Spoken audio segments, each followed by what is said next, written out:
Hey everyone, Jason here, digital marketing consultant, and in this sales funnel marketing video, we're going to go through the basics of what a sales funnel is, what the heck a customer journey is, how the two relate to each other, and most importantly, how you can leverage the power of a sales funnel to start or grow your business. Timestamp table of contents in the description so you can skip around this video along with some other helpful videos and playlists that I'm going to be referencing that will help you actually build your sales funnel. So before we dive into the actual pages that you need to set up and the emails and the upsells and downsells and advertising costs and all that fun stuff, we need to understand the customer journey, because really all a sales funnel is designed to do is to take someone who has no idea who you are and take them all the way to a raving fan and customer of yours. And so there are a couple stages. We start at prospect, and then they become part of your audience, then they become a lead, and then finally, well, hopefully they become a customer. So let's walk through what each one of these are. So we start with prospects at the very top, and all a prospect is of all the people in the world, who are the people that would be your ideal customers, right? So we want to find out who are the people who could eventually become a customer. That's it, right? So we're not trying to get everyone in the world to buy our product. We want the right people who are a good fit for our product to buy our product. And so the whole purpose of the first part of our sales funnel is finding those prospects and getting them to engage with our content and eventually become a lead. So the next step is audience. And this is when a prospect goes from not knowing who the heck you are to someone who's engaging with your content if you have a content marketing strategy, or someone who's actually engaged with some of your advertising. So the whole purpose of your content marketing is to turn prospects into audience members. And we define this as someone who's liked your posts or is following you or is subscribed to you, something or other where they're actually engaging with your content on a regular basis. Now, once they are an audience member, we want to convert them into a lead, which is the next step of the customer journey. And this is where you actually collect their personal contact information. More on that later in this tutorial. And then finally, we take our leads and transform them into customers, which is the whole purpose of our sales funnel. So we go from someone who has no idea who we are all the way down to a customer. And that's what our sales funnel is designed to do.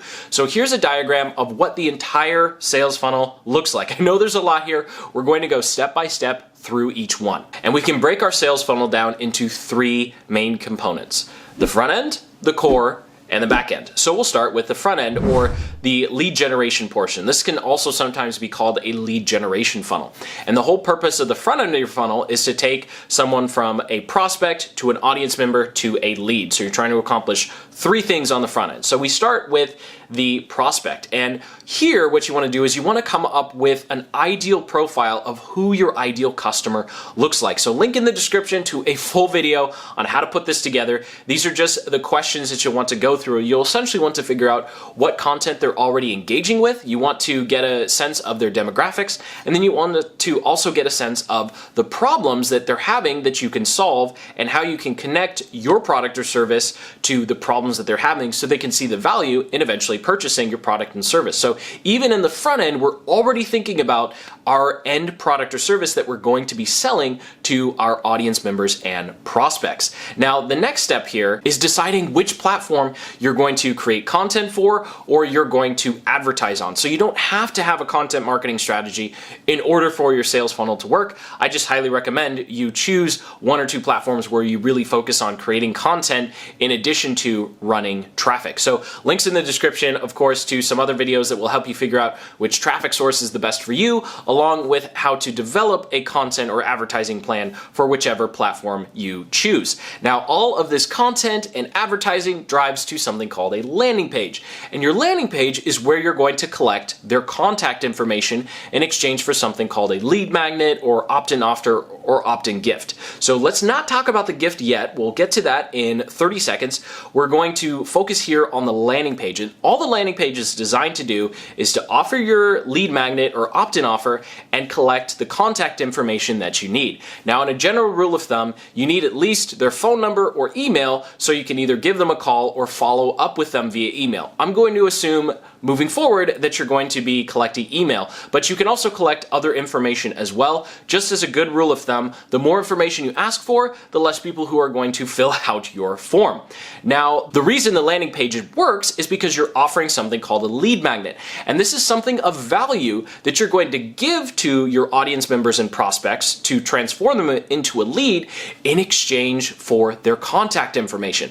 Now, there are a ton of different things you can do for your lead magnets. You can make a video presentation, you can give them a Excel sheet, you can make a cheat sheet or assessment or an audit, some sort of PDF. You can put together a diagram, it can be an audio, a case study. The sky is the limit. Link in the description if you need help coming up with some ideas for your lead magnets. I have a full video on all the different types of lead magnets you can make. But at the end of the day, the whole purpose of the lead magnet is to give your new leads a quick win. You want to show that they made a good decision by giving you their contact information. So whether it's solving a problem, revealing something that they didn't know, or showing them how big their problem is and why they need to work with you in order to be successful.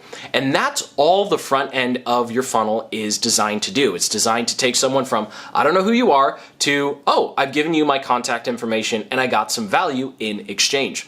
Now, the next part of your sales funnel is going to be the core. And this is traditionally what you're going to hear about when most people talk about sales funnels. I'm just adding the front and back end because I think it's important to see the entire picture.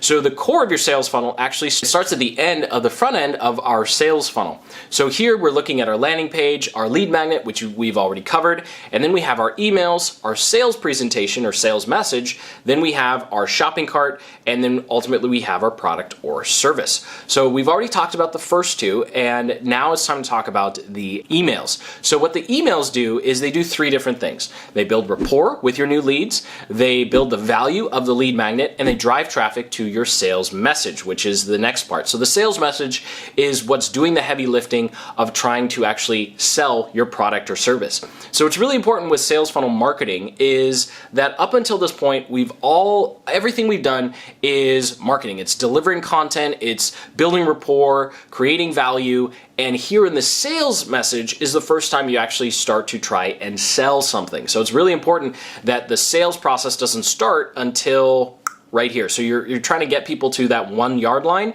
and the sales message is going to get them over that hump to actually become a customer. So your sales message can be either a text sales letter, it can be a webinar, it could be a series of videos, or it could be a video sales letter. So when you hear something about a webinar sales funnel or a launch sales funnel, it's the same thing as what we're talking about here. It's just referring to the type of sales message that you're using, right? Because this process can be the exact same, and then you could have either a webinar or a series of videos, and if it's a series of videos, people would call it a launch sales funnel. Or if it was just a webinar, then people would call it a webinar sales funnel. And then if it's just a video sales letter, I guess it's just called a sales funnel, right? So it's all the same thing. Those labels are just defining what type of sales message or medium you're using for your sales message. And you can actually split test all three if you want to get crazy. And then finally we have the cart, and we'll get to that in the next step. And finally your product or service. Now this does it for the core part of our funnel. Now the final part of our funnel is actually a complete duplication of the core part of the funnel. So what we've done so far is we've had the front end to get people as a lead onto our email list, then we have the core to sell our first product, and then the funnel back end, which is where you'll hear a lot of experts talk about making your money on the back end. This is where you take this core sales funnel process and you duplicate it for another product or service. Instead of running new traffic to it, you actually take your current email list and your current customers and you put them through that sequence again. And that is what your back end funnel looks like. So it's actually technically two funnels because you have the front end where you're trying to get people in, then you have your core, and then you take the core and you duplicate it for another product or service. So why the heck go through this process, right? Why do we need to have a back end when we have a core funnel and a front end? Like, why do we do all this work? Well, the key is the cost of advertising, which I will get to at the end of this video. But in order to understand the problem with the cost of advertising in today's advertising marketplace, we need to talk about one more portion of the funnel that we haven't covered yet, and that is the upsell sequence. This is your profit multiplier. So something you can do, if we take a look at our entire funnel process, there's one place where we can zero in and actually increase our revenue per average order transaction value without doing a whole lot more work. And this is in the checkout process. So in the checkout process, what you can do is immediately after someone's purchased something, you offer them another product and another product, right? Because they're a customer now, they're excited, they've just joined whatever your product or service is. So now it's time to offer them 2 or 3 more things that you think will be valuable to them. Now, I'll link in the description to a video on how to structure these so it doesn't take away from your core offer, because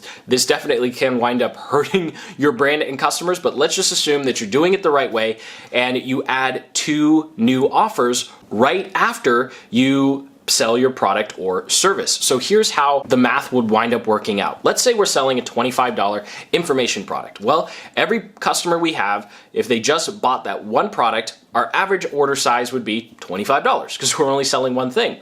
But let's say we add 2 new offers right after during the checkout process. Let's say the first offer is for $50 and 1 out of 3 people take it. And then the second offer is for $200 and 1 out of 10 people take it. Well, all of a sudden, our average transaction value has gone from $25 up to $60 for every 10 people. And you haven't had to do any more work with anything else in your sales funnel. You've just added some more offers during the checkout process. Now, why is this so important and how does this relate to creating the back end of your funnel? Great question. This comes into the unlimited traffic plan. So this is the dream that pretty much all of our clients for our agency, we work to get them to. And this is where you actually don't make any money on the front end. Yes, that's right. You don't make any money on the front end, because here's how the math actually works out in the real world. It costs money to get people to sign up to your email list and go through that sequence. So let's say you're spending an average of $60 every time you get a customer. So you're spending X amount on ads, and after you do all the math, you find out it costs you about $60 to get someone to actually purchase. Well, that's not gonna work very well if you're only making $25 every time someone purchases. But when you add the 2 upsells and you average it out over 10 people, 20 people, 100 people, all of a sudden your average transaction size has gone from 25 to 60. And now that advertising cost is covered. And this is the whole point of the front end and the core part of your funnel, is to just break even. I know it sounds crazy, but bear with me here. When you get this math right, all of a sudden, traffic doesn't cost you anything. And when traffic doesn't cost you anything, what can you do? You can drive as much traffic as you want, which is the whole purpose of the front end and the core part of your sales funnel. And then you make money on that back end part. So whatever you start offering after your front end and your core, that's where you start making your real money. And it's great because you have this system where you can acquire customers for $0, and then you can just duplicate your core funnel again with another helpful product or service, and then there it's pretty much 100% profit because you've already spent all the money trying to acquire the customer. Now, I know that's a pretty big oversimplification of how much work and many months it will take to put together this whole process, but that's your goal as a funnel builder. Create a front end, create a core, get your advertising costs and your average transaction value to 0 so that when you create your back end part of your funnel, you are at 100% profit. So thank you so much for watching. I hope you got some value out of this video. If you have any questions at all about how to structure your sales funnel, or you think I missed something, go ahead and comment below. Your questions and comments will help others figure out how to structure their sales funnels and just wrap their heads around what the heck a sales funnel is. So hit that like button, subscribe, and as always, keep building the business you love.